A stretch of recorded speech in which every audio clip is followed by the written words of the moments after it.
नमस्कार। शाम के 6 बज चुके हैं। सूरज डूबने को है, लेकिन उम्मीदों के उजाले को लेकर मैं हाजिर हूं नवजोत रंधावा और आप देख रहे हैं जीएनटी स्पेशल। हमेशा की तरह जीएनटी स्पेशल में आज बात मुश्किल की नहीं, बल्कि मुश्किल को आसान बनाने की करेंगे। समस्या नहीं बल्कि समाधान पर चर्चा होगी और ये समाधान जुड़ा है उस घटना से के साथ जिसे हाल ही में हमारे देश को झकझोर कर रख दिया। मैं बात कर रही हूं बालासोर ट्रेन हादसे की। ये भयानक हादसा हमारे देश के सामने चुनौती बनकर आया, लेकिन अब आधुनिक तकनीक के जरिए ऐसे हादसों को टालने की राह तलाशी जा रही है। एक्सपर्ट्स मानते हैं कि आर्टिफिशियल इंटेलिजेंस की मदद से ऐसे हादसों को रोका जा सकता है। क्या है आर्टिफिशियल इंटेलिजेंस और कैसे ये इस तरह के ट्रेन हादसों को रोकने में कारगर साबित हो सकता है, देखिए हमारी ये खास रिपोर्ट में।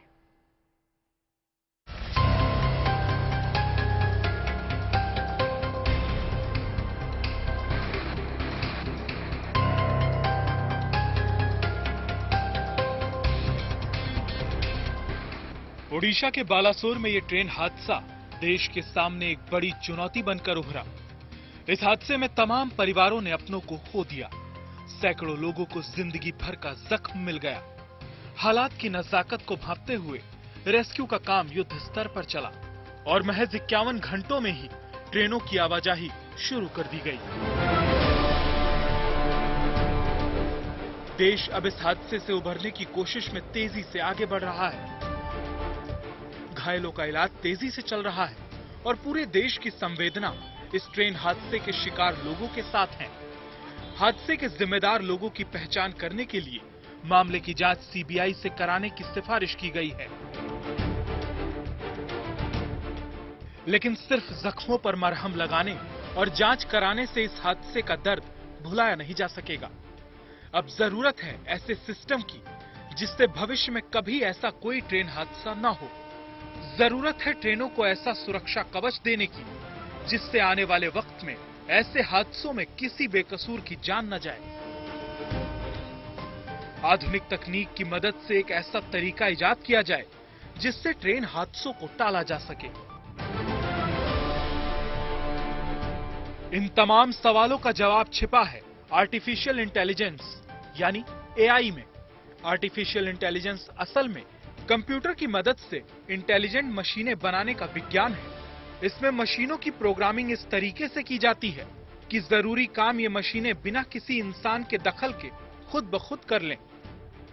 यानी अगर दो ट्रेनें किसी भी वजह से एक ही ट्रैक पर आ जाएं, तो आर्टिफिशियल इंटेलिजेंस का सिस्टम खुद ही ट्रेनों को ब्रेक लगाकर रोक दे। जानकार बताते हैं कि ऐसे सिस्टम को कारगर तरीके से लागू करने के लिए ट्रेनों के तमाम डेटा की जरूरत होती है। ट्रेनों की रफ्तार, जीपीएस लोकेशन, सभी ट्रेनों के स्टेशन से निकलने का वक्त, अगर इन सभी डेटा को एक ही सर्वर पर डाला जाए तो आर्टिफिशियल इंटेलिजेंस की मदद से ऐसे हादसों को रोका जा सकता है। सभी ट्रेनों का डेटा एक साथ होने पर किसी भी टकराव की स्थिति में आर्टिफिशियल इंटेलिजेंस खुद ही ट्रेनों को अलर्ट कर देगा। हमें एक ऐसा सिस्टम की तरफ बढ़ना पड़ेगा जिसमें हम बहुत सारे डेटा पॉइंट्स जैसे कि ट्रेन की स्पीड है या ट्रेन का जो करंट जीपीएस लोकेशन है, टाइमिंग है, वो सारी जो सेंसर्स है, सेंसर्स का कैलिब्रेशन कि सेंसर कितना एक्यूरेटली काम करते हैं, हम कितना माइन्यूट लेवल पर सेंसर्स को चेक करते हैं रेगुलरली, ताकि हमें वो एग्जैक्ट डेटा मिल सके जिस डेटा को हम मशीन लर्निंग एल्गोरिदम के अंदर डालने के बाद एक ऐसा सिस्टम ट्रेन कर पाए जो कि पहले से ही प्रिडिक्ट कर ले कि आगे 1 किलोमीटर बाद या इस तरह का कोई हादसा होने के चांसेस हैं।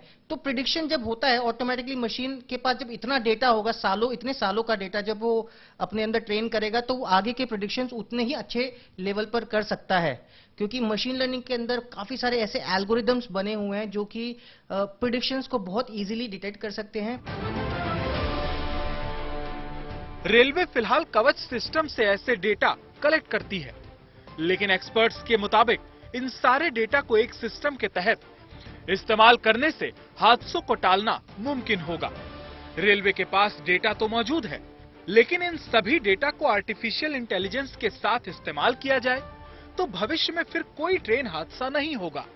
हम बात करें कवच की, इसमें जो एंड पॉइंट से जो डेटा आता है जैसे जीपीएस का लोकेशन आ रहा है या ट्रेन का जो स्पीड आ रहा है, ये सब चीजें ट्रैक होनी चाहिए और मल्टीपल एक सेंट्रलाइज सर्वर के पास वो सब कुछ जाए ताकि वो सिस्टम उसको एनालाइज करे और सामने उसके लिए रिजल्ट बेसिकली एक्शंस भी ले पाए। हमें सिर्फ यही नहीं टेक नहीं करना कि कोई कोलिजन हो सकता है, उसके बाद हमें एक्शंस भी लेने हैं और बिल्कुल कम से कम समय में हमारे पास वो एक्शंस भी, और ये एक्शन मैनुअल ना होकर ऑटोमेटिक हो। जैसे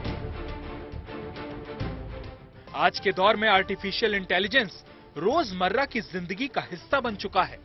वक्त के साथ इसका दायरा भी बढ़ता जा रहा है। अब इंसानों की बनाई इस आधुनिक तकनीक के दम पर ही इंसानों को महफूज रखने की राह तलाशी जा रही है। मनीष चौरसिया के साथ bureau report, good news today.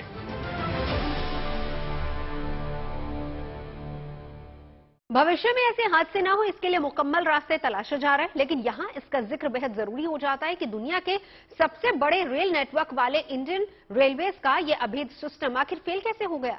ये इंसानी गलती है क्या या फिर कोई तकनीकी खराबी? इसकी तह में जाने के लिए पहले हमें इस सिस्टम को समझना होगा।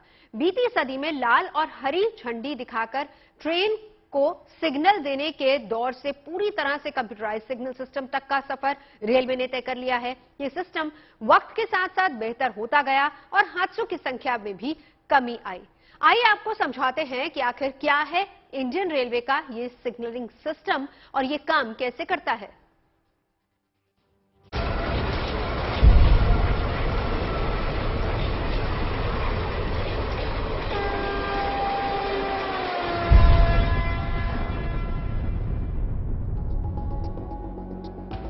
ओडिशा के बालासोर में हुए भयानक रेल हादसे की वजहों पर सस्पेंस अब भी बरकरार है।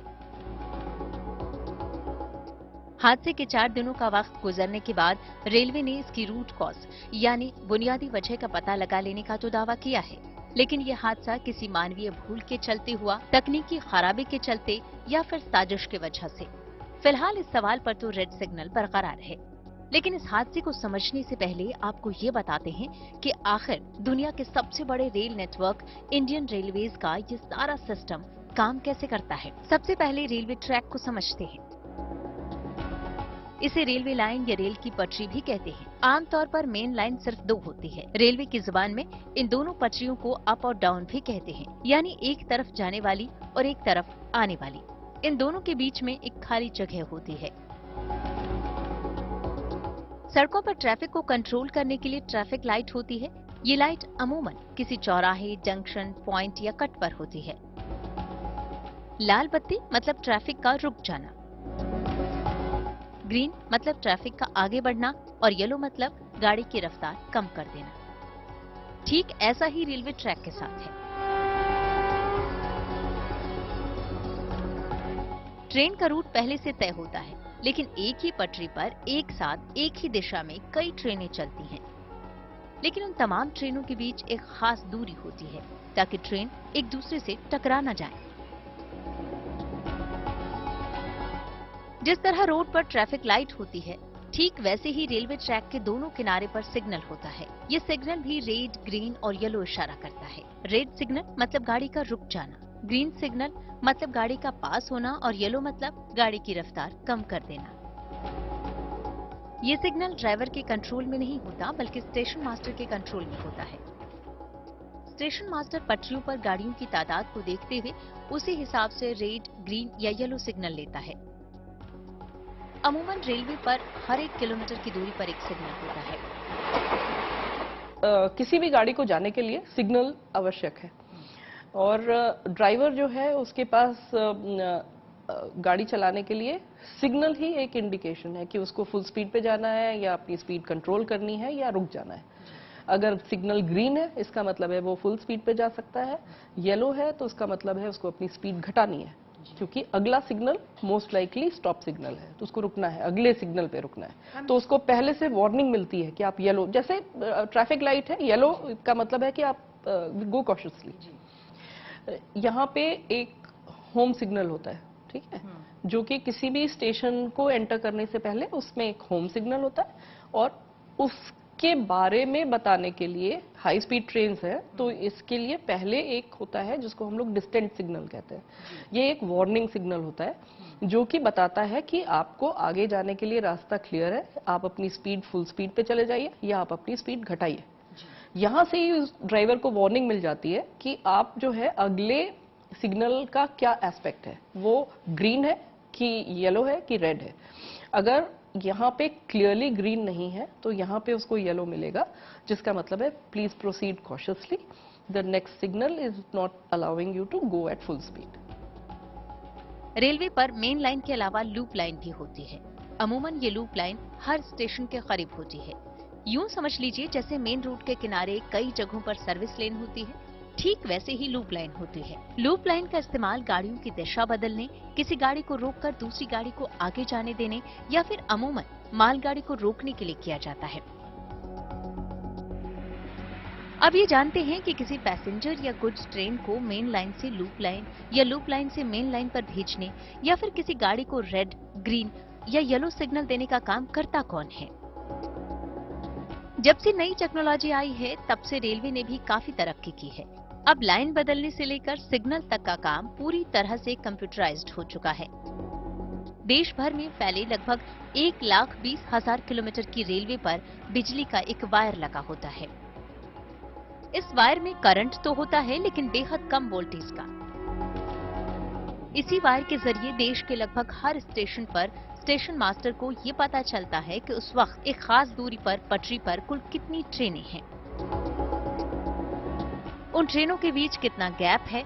ये सब कुछ स्टेशन मास्टर अपने कंप्यूटर पर लाइव देख रहा होता है। इसके लिए एक वक्त में कम से कम 2 कर्मचारी कंप्यूटर के सामने मौजूद रहते हैं।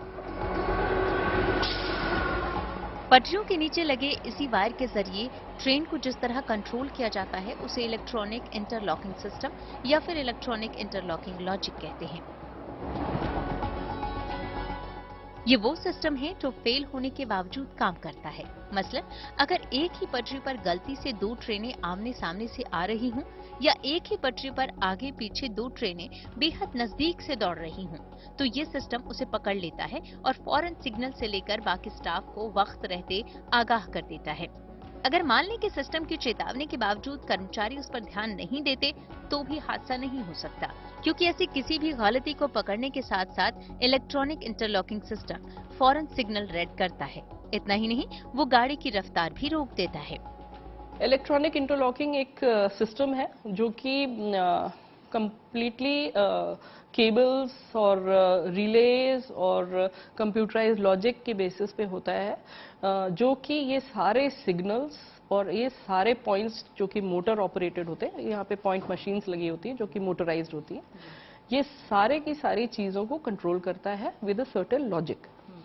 लॉजिक बना रहता है, इंटरलॉकिंग लॉजिक को कहते हैं, कि उसमें ये रूल्स इनबिल्ट होते हैं इन दी कंप्यूटर लॉजिक कि अगर मान लीजिए ये लाइन ऑक्यूपाइड है फॉर सम रीजन, यहाँ पे कोई गाड़ी खड़ी है मान लीजिए, तो ये पूरा ट्रैक सर्किटेड रहता है, यहाँ पे एक सर्किट रन करता रहता है जो पिकअप करता है कि यहाँ पे कोई गाड़ी खड़ी हुई है। वो सर्किट कहाँ, मतलब पूरा all along the track there is a wire, एक वायर होता है जिसमें बिजली बहुत लो डिग्री इलेक्ट्रिक करंट होता है, बहुत ही ज्यादा कम वोल्टेज का इलेक्ट्रिक करंट होता है, जो जिसकी बेसिस पे ये पिकअप हो जाता है कि ये ट्रैक जो है वो ऑक्यूपाइड है कि फ्री है, और उसका इंडिकेशन जो है स्टेशन मास्टर को भी मिलता रहता है कि आपके स्टेशन पे इस लाइन पे कोई गाड़ी खड़ी हुई है। ये लॉजिक की बेसिस पे इंटरलॉकिंग भी वर्क करती है। इलेक्ट्रॉनिक इंटरलॉकिंग सिस्टम की नाकामी को ही बालासोर हादसे की वजह बताया जा रहा है। ये विषय अलग है, इस विषय में पॉइंट मशीन की बात है, इलेक्ट्रॉनिक इंटरलॉकिंग की बात है। इलेक्ट्रॉनिक इंटरलॉकिंग में जो चेंज किया जिसके कारण ये दुर्घटना हुई, जिसने भी किया, जो भी इसके कारण है वो इन्वेस्टिगेशन से निकलेगा। जिस इलेक्ट्रॉनिक इंटरलॉकिंग सिस्टम की खामी इस सदी में हुए अब तक के सबसे बड़े रेलवे हादसे की वजह बन गई, अब आपको वो सिस्टम समझाते हैं।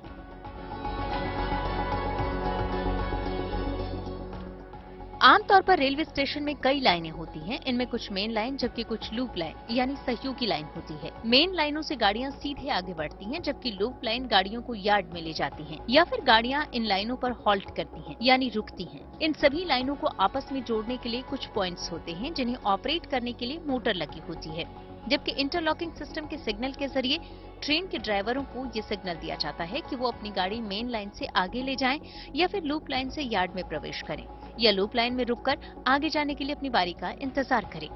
इस इंटरलॉकिंग सिस्टम का पॉइंट एक बार सेट हो जाने के बाद आमतौर पर इसमें कोई गड़बड़ी की गुंजाइश नहीं होती, यानी जिस लाइन का रूट तय हुआ हो सिग्नल उसी रूट के लिए आएगा। मसलन अगर किसी ट्रेन के लिए लूप लाइन तय की गई हो तो फिर उसे सिग्नल भी लूप लाइन का ही मिलेगा, जबकि अगर मेन लाइन से उस गाड़ी के आगे बढ़ने का फैसला किया गया है तो ड्राइवर को मेन लाइन का ग्रीन सिग्नल ही मिलेगा। अगर थोड़ी और डिटेल में बात करें तो फिलहाल देश में चलने वाली ट्रेनों को अब इलेक्ट्रॉनिक और कंप्यूटर नेटवर्क के जरिए ही ऑपरेट किया जाता है। रेल नेटवर्क पर चलने वाली गाड़ियों में इलेक्ट्रॉनिक इंटरलॉकिंग के ट्रेंड सेंसर लगे होते हैं जो ट्रेनों की स्पीड, उसकी हालत और दूसरी जानकारियों को नापती हैं। इन सूचनाओं को सिग्नलिंग सिस्टम को भेजा जाता है और सिग्नल सिस्टम उसी मुताबिक गाड़ियों को सिग्नल देता है। ये सिस्टम लगातार चलता रहता है ताकि गाड़ियों की सुरक्षा बनी रहे। इसमें micro processor, sensors, interface module, network connectivity जैसी कई चीजों का रोल होता है। दिल्ली से मिलन शर्मा के साथ bureau report, good news today. ऐसा फुल प्रूफ और अभेद सिस्टम होने के बावजूद करीब 350 लोगों की जान लेने वाले इस हादसे के पीछे आखिर वजह क्या है? इस सवाल का जवाब जानने के लिए सीबीआई ने जांच शुरू कर दी है। रेलवे से इंसानी गलती या फिर लापरवाही मानने के बजाय फिलहाल साजिश के पहलू से इसको देख रहा है। इंटरलॉकिंग सिस्टम के साथ छेड़छाड़ की गई या यूं कहें कि हादसे वाली जगह पर ही पटरियों से इस सिस्टम से जुड़े वायर के साथ छेड़छाड़ की गई तो उसका पता लगाना फिलहाल मुश्किल है, क्योंकि हादसे की जगह पर सब कुछ तहस नहस हो चुका है। ऐसा हादसा भारतीय रेलवे के इतिहास में पहले नहीं हुआ था। पहले कभी ऐसा नहीं हुआ कि किसी ट्रेन हादसे में 3 रेलगाड़ियां शामिल हों।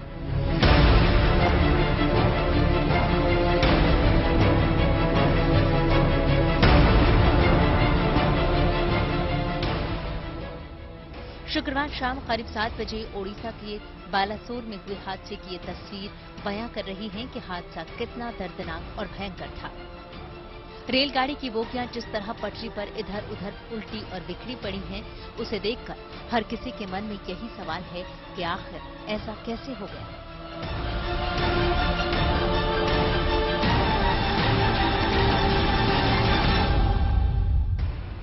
अब सीबीआई इन सवालों के जवाब ढूंढेगी, क्योंकि रेल मंत्री अश्विनी वैष्णव ने पिछले दिनों जो कुछ कहा था उससे साफ साफ संकेत मिल रहा है कि रेलवे को शक है कि इंटरलॉकिंग सिस्टम में कोई छेड़छाड़ हुई है।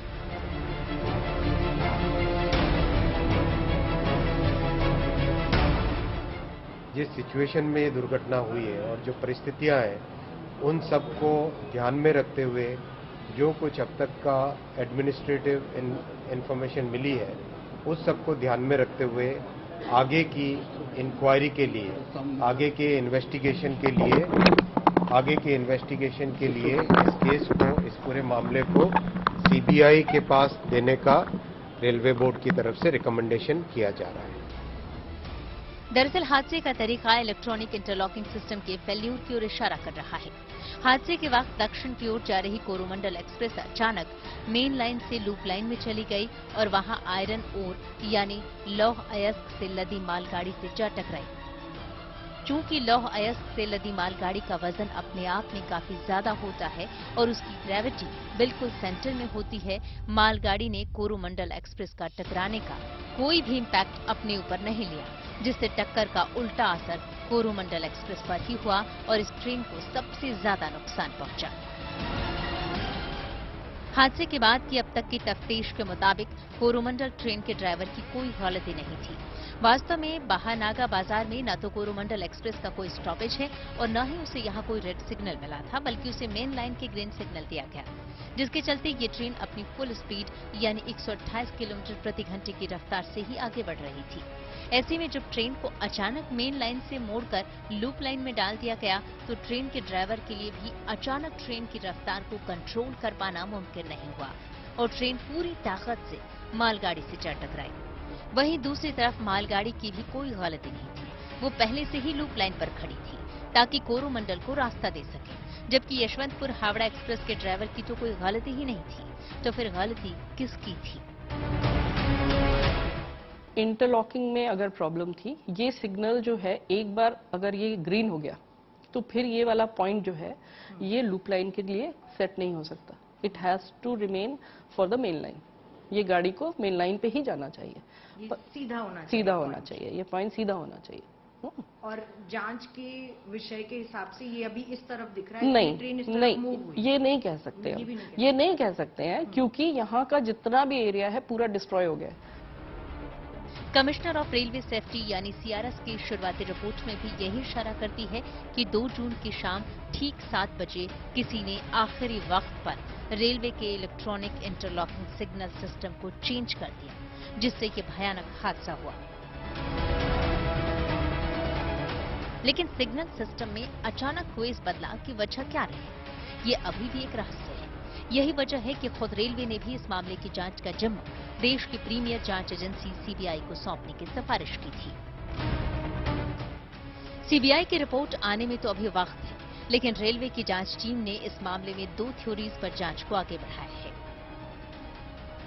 पहली थ्योरी, किसी ने जानबूझकर सिग्नल सिस्टम से छेड़छाड़ की, जिससे ये भयानक हादसा हुआ। यानी ये हादसा सिर्फ मानवीय या तकनीकी भूल नहीं, बल्कि कोई सोची समझी भयानक साजिश का नतीजा हो सकता है। ये रेलवे के इलेक्ट्रॉनिक इंटरलॉकिंग सिस्टम के सॉफ्टवेयर और हार्डवेयर में आई किसी तकनीकी खराबी का नतीजा रहा। यानी अगर मेन लाइन पर ग्रीन सिग्नल होने के बावजूद ट्रेन को लूप लाइन के लिए स्विच कर दिया गया, इसका मतलब सिग्नलिंग और स्विचिंग दोनों में आपसी तालमेल नहीं था। फिलहाल इस हादसे को 4 दिन पूरे होते होते रेलवे ने मौके पर युद्ध स्तर पर काम करते हुए लाइनों को दुरुस्त कर ट्रेनों को दोबारा चलाने की शुरुआत तो कर दी है, लेकिन इस हादसे से पैदा हुए बेशुमार सवालों का जवाब मिलना अभी बाकी है। इन जवाबों के मिलने के बाद भविष्य में ऐसे हादसों को रोकने के लिए एआई से संचालित फूल प्रूफ सिस्टम को लाने की कवायद एक बेहतर कदम हो सकता है। दिल्ली से मिलिंद शर्मा के साथ bureau report, good news today.